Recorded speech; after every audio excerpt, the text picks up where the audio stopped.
kung hindi po ako nagkakamali, sir, meron 2 million pesos cash na pwedeng i-pick up ng mga congressman ngayong linggong ito.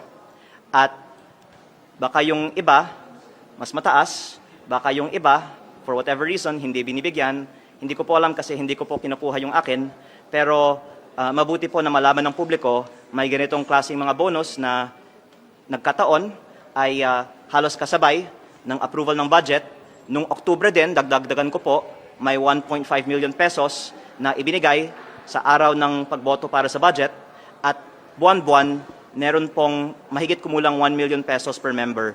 Ang lumalabas po, ang isang representante ay may 20 million pesos of MOOE at sweldo kada taon.